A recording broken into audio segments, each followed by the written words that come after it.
Evening Good evening. and good morning. Sa pangalan po ng dakilang ng Yesu Cristo, isang mapagpalang gabi sa bawat isa. Ngayon po, ang sabi ng ganyan.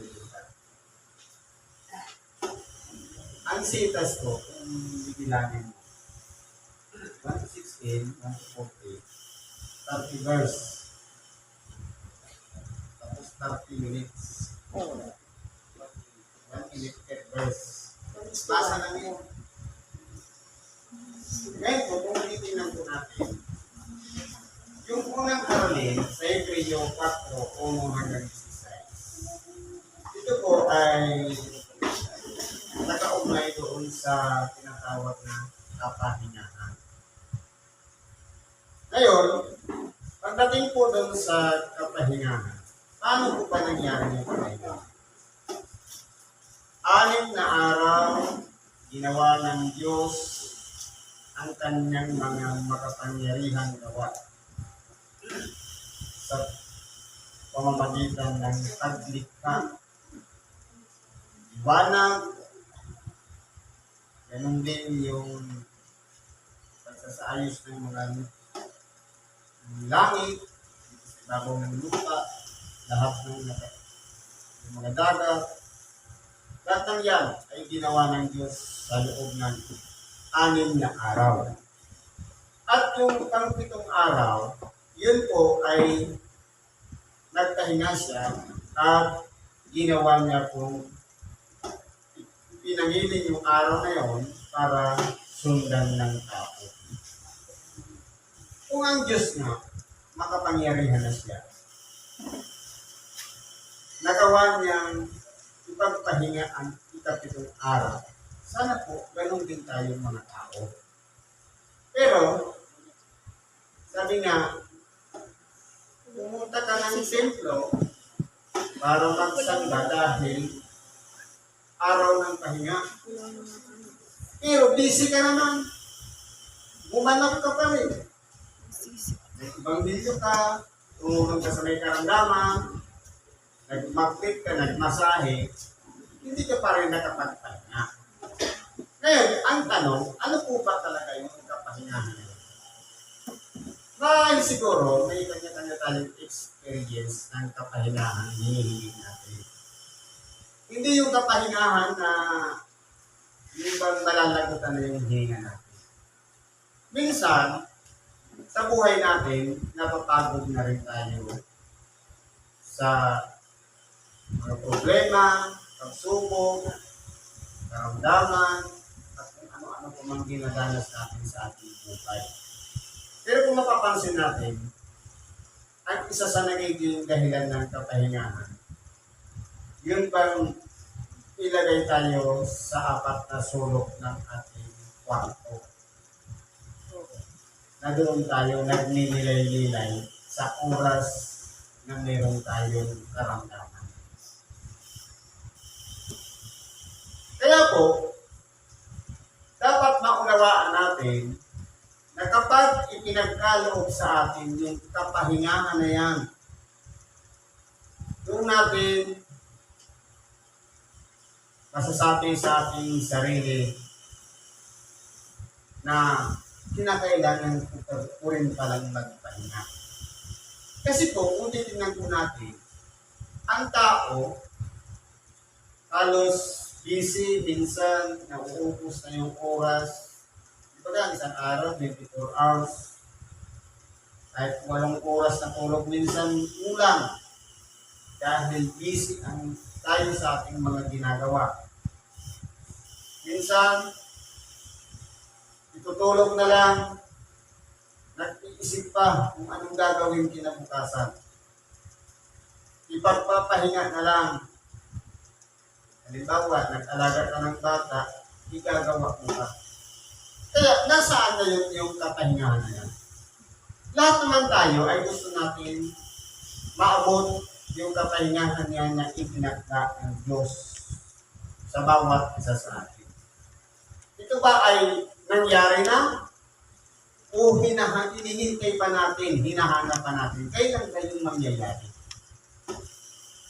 Sa buhay natin dito sa ibabaw ng sanglibutan, ang kapahingahan na ipinagkakalog sa atin ng Diyos, walang iba yung mga oras o panahon na tinutugol natin ang makipag-isa tayo sa Diyos. Hindi sa pamamagitan ng gawa, kundi sa pamamagitan ng pagninilay-nilay na ginagawa natin na makapagpasalamat man lang tayo sa Diyos dahil tayo ay pinagkalooban niya ng maayos na kabuhayan, maayos na pamilya, at pinagkalooban tayo na makaunawa na kaya pala nangyayari ang mga bagay-bagay na ating dinadanas dahil tayo nga ay busy-busy sa kainisip, siyempre, hindi talaga tayo mauubusan ng problema. Kaya kung ulitin na natin, itong kapahingahan na to, ito po yung oras na kung saan nakaupo lang tayo, nakikinig tayo ng Ebanghelyo o tinatawag na salita ng Diyos. Minsan dumarating sa punto na kung saan nagpapahinga tayo, doon naman magpapasok sa ating mga kaisipan yung mga mahalagang mensahe ng salita ng Diyos. Sabi nga, ang salita ng Diyos, buhay, banal, mabisa kaysa alinmang tabak na may dalawang talim. Ito yung minsan napapaluha tayo, napapaiyak tayo. Kapag pinagninilay-nilayan natin yung mga aral na tinanggap natin dati sa pabalik-balik natin sa templo, sa pagsamba, na naluluha tayong mag-isa. Tumatagos sa ating puso sa paghihiwalay ng kaluluwa at doon natin nagagawa ang pagsisi. Ito po yung mga panahon na kung saan nandun tayo sa kahinaan. Lalo-lalo na kung nasa ilalim ng karamdaman na para bagang hinahanap natin. Ito na ba yung kapahingahan na ibinibigay sa atin ng Diyos? Kapahingahan na kung saan hapong-hapo tayo, kung saan pinanghina tayo, na kung saan bagsak ang ating katawan. Yan po ay nangyayari sa buhay natin para gunitain natin, pagnilay-nilayan natin sa ating sarili na kinakailangan din pala natin bigyan o paglaanan ang ating katawan para makapagpahinga. Dahil kung halimbawa, araw-araw tayo nag-iisip, oras-oras na ginagawa, busy-busy ang ating kaisipan, masasabi ba yung kapahingahan? Kasi kung titingnan natin, halimbawa nagsimba ka, hindi mo naman masasabing kapahingahan yun. Kasi pagpunta mo dito, pinaghanda ka sa sarili mo, nagluto ka. Pagdating mo dito, mag-iibanghelyo ka. Tapos tutulog ka pa sa may karamdaman, masasabi mo bang pahinga yan? Kaya minsan dumarating sa ating buhay na yung parang naantig ang ating damdamin na kapag tayo nag-iisa na lang, ito yung kapahingahan na ibinibigay ng Diyos sa bawat isa sa atin. Yung makipag-isa tayo sa Diyos, makapagsisi tayo ng ating mga kasalanan, ito yung parang panahon na ibinigay sa atin ng Diyos para maglinis tayo ng ating mga kasalanan. Kaya kung titignan po natin, lahat tayo ay dumadanas ng iba't ibang mga danas ng buhay. Iba-ibang kabalisahan, pinagkakaabalahan, at kung ano-ano pa man. Pero, alalahanin natin, minamahal tayo ng Diyos. Ito yung mga panahon na kung saan sa oras ng ating kapighatian, parang nare-reset ang ating pagkatao sa pamamagitan ng pagsisisi, pagbabalik loob sa Diyos, na para bagang spirit natin at yung spirit ng Diyos parang nag-uusap sa pamamagitan ng paghingi ng tawad na ipinagkaloob sa atin. Kaya kung titingnan po natin, ang kapahingahan na yan ay minsan lang mangyari sa buhay ng tao. ang masumpungan natin sa ating sarili na kinakailangan din pala nating magpahinga. Kung ang Diyos nga makapangyarihan sa lahat, naglaan siya ng kapahingahan para sa kanyang sarili. Ano pa kaya ang tao na mas mahina ang kalagayan ang hindi niya magawang makapagpahinga? Kung magagawa natin, linggo-linggo, kung kaya natin gawin yun, na makipag at ang sabi natin ng Diyos, ang masinsinan, habang hindi pa tayo natutulog, paano tayo kung magaling tayo doon? Pero dahil nga tayo ay busy, abalag-abala sa lahat ng bagay, imposible po natin magawa yan. Kaya Diyos na mismo ang naglalagay. Itinatabi tayo, nilalagay sa mahinang-mahinang kalagayan para makapaglilay-ilay. At kung natin masasabi sa ating sarili, tayo pala ay nangangailangan din ng isang kapahingahan. Walang iba. Yan ang itinagda ng Diyos sa bawat tao upang sa ganun tayong lahat ay makapaglinis ng ating mga kalooban, ng ating mga kasalanan, at tayong lahat ay makapanumbalik sa Diyos. Kaya huwag natin babaliwalain yun. Minsan dinadalangin natin na magkaroon tayo ng kapahingahan. Pero, minsan po, ibinigay na sa atin, hindi natin alam na ito na pala yung kapahingahan na yan na ibinigay sa atin.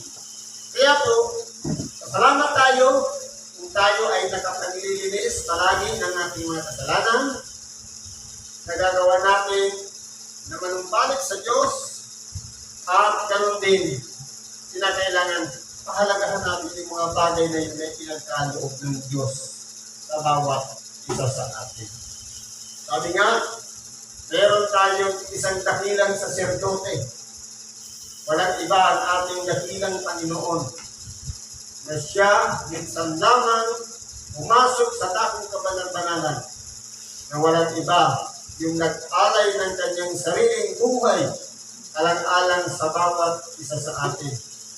Katulad natin ng mga saserdote noon na minsan lang pumasok sa loob ng isang taon para sa tagahandog patungkol sa mga kasalanan. Pero ang ating nakilang naghandog din minsan para sa kanyang sariling katawan upang sa ganun tayong lahat ay nagkaroon ng pagkakataon bigyan ng pag-asa na tinatawag na yung pagkahandog niya naging mahalaga yun sa bawat isa sa atin sapagkat dahil sa pag-ibig niya sa atin hindi niya itinagkait ang kanyang buhay alang-alang sa pagtubos ng ating mga kasalanan.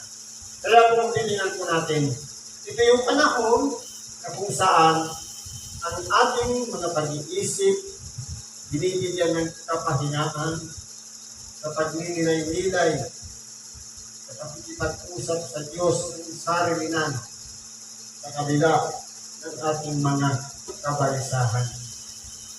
At dito naman po sa ikalawa, ito naman yung tungkol doon sa piging ng kasalan. Kung mababasa po natin dito sa aralin, naghanda ang isang tao, ang malaking tao, ng isang piging ng kasalan. Pero sa piging na yan, meron siyang inanyayahan. At yung mga inanyayahan, kumbaga, invited sila. Kumbaga, halimbawa, binigyan mo siya ng invitation letter na meron piging, merong handaan. Pero ang problema, yung mga tao, binigyan sana ng invitasyon, hindi po dumalo.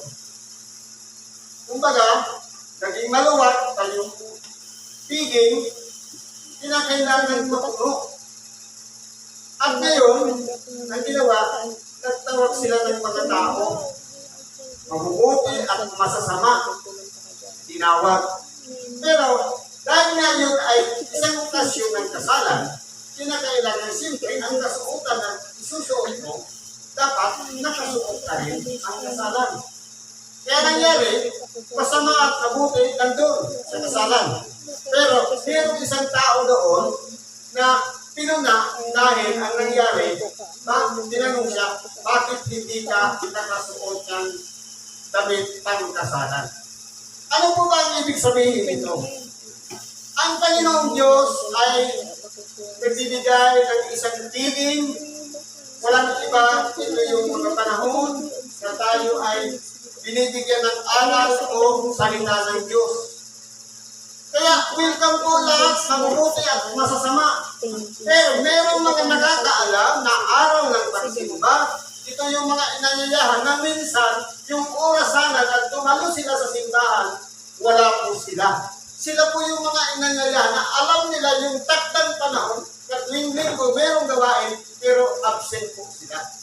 At ngayon, dahil nga inupin na sa lahat na umuti at masama na kinakailangan nandoon sa piging na yun, kaya nangyari po, kinakailangan mabuti man o masama, kapag ikaw ay dadaan sa isang kasalan, kinakailangan ang iyong kasuotan ay sumasang-ayon doon sa okasyon. Kaya yung nangyari doon sa isang tao, hindi siya nakasuot ng damit pangkasalan. Kaya pinuna siya. Anong nangyari sa kanya? Siya ay itinaboy at inilagay sa labas doon na nga sa kadiliman. Sapagkat kung titingnan po natin, tayo po sa oras ng Ebanghelyo, kinakailangan para malasap natin ang sustansya ng Ebanghelyo. Kinakailangan tayo maging karapat-dapat sa paningin ng Diyos. Ito po yung damit pangkasalan na dapat sa oras ng Ebanghelyo nakahanda tayo sa pakikinig ng salita ng Diyos. Pero bakit pinuna na hindi nakasuot ng damit pangkasalan? Sapagkat hindi sumasang-ayon ang kanyang ugali, ang kanyang ginagawa. Ang nangyayari ito, nagiging parang nangyayari, hindi sa umaayon. May nagsasalita na sa una, nagsasalita naman sa likuran. Parang ganun. Kaya kung titinan po natin, ang tiging na ito yung habag ng Ebanghelyo na ipinagkakaroon sa bawat isa sa atin. Kinakailangan natin pahalagahan yung bawat mensahe na ating napapakinggan sa araw ng pangangaral ng salita ng Diyos. Para ano pa't nagsakripisyo tayo? Iniwan natin yung ating mga tahanan para lang makapagtalo. Tapos pagdating dito, wala tayong natutunan. Dahil bagsak ang ating katawan. Kaya ang mangyayari po dyan, magiging katulad tayo doon sa hindi nakasuot ng damit pangkasalan. Hindi nakapagsisi. Hindi nilagay ang sarili doon sa sitwasyon na kung kailan dapat siya isang tagapakinig. Kundi ang nangyayari, nandun, nagpapahinga na ng kanyang katawan. Kaya po, sa oras ng Ebanghelyo, para maging karapat-dapat tayo, dapat i-prepare natin ang ating sarili na bago pa dumating yung kasalan o bago pa dumating yung habag ng Ebanghelyo, preparado tayo na dapat hindi natin tutulugan ang Ebanghelyo. Ito po yung importante. Kaya po, itinataboy. Bakit?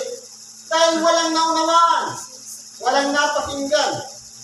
Anong pagbabatayan ng ating pang-araw-araw na pamumuhay kung wala tayong natutunan?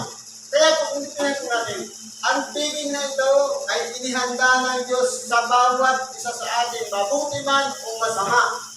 Kaya kinakailangan natin, ilagay din naman sa sitwasyon natin ang ating sarili na tayo'y maging karapat-dapat doon sa pagtanggap ng aral o ng salita ng Diyos. Ito po yung pinaka-importante na kinakailangan natin sa ating sarili. Na dapat makiisa tayo doon sa piging na yun. Makiisa tayo doon sa Ebanghelyong nangyayari. Sapagkat ito po ay para sa sarili din natin na para inuubligan natin ang ating sarili na minsan lang mangyari ang panangaral ng Ebanghelyo. Pahalagahan natin yung mga oras na yun. Sapagkat ang Ebanghelyong nangyayari na ito ay katulad ng kasalan o piging ng kasalan na minsan lang nangyari sa buhay ng tao. Kaya hindi po dapat natin ibabaliwala ito, kundi papahalagahan natin ito yung mensahe ay pinagkakaloob sa bawat kampanin na kung tayo po ay magiging karapat-dapat, hindi po tayo itataboy, kundi pahahalagahan tayo ng Diyos. Mananatili tayo doon sa kasalan hanggang sa pagbabalik ng ating dakilang Panginoong Jesucristo. Kaya kung titingnan po natin, isa lang po ang pinakamensahe dito. Dapat matuto tayong lumagay sa tamang kalagayan na kung saan, kung ano yung nangyayaring okasyon, dapat ang ating pagkatao ay umaayon din sa pangyayari. Ikasalan yung sinasabi. Siyempre, nakasuot din tayong ganit pagkasalan. Karapat-dapat tayo para hindi tayo itamoy doon sa kaniliman. Kaya mapalad tayo kung tayo po ay nakapagtiis na nag-iisa sa ating dakilang Panginoon sa pamamagitan ng salita ng Diyos. Ito po ang mensahe ng ating dakilang Panginoon ngayong gabi. Salamat po at isang mapagpalang gabi sa bawat isa. Mapalad ngayong araw na ito sa ating pagsama-sama na Diyos Amang maawain, kaligayahang walang maliw, sambahin natin walang hangganan. Ang Diyos Ama sa kalangitan, sa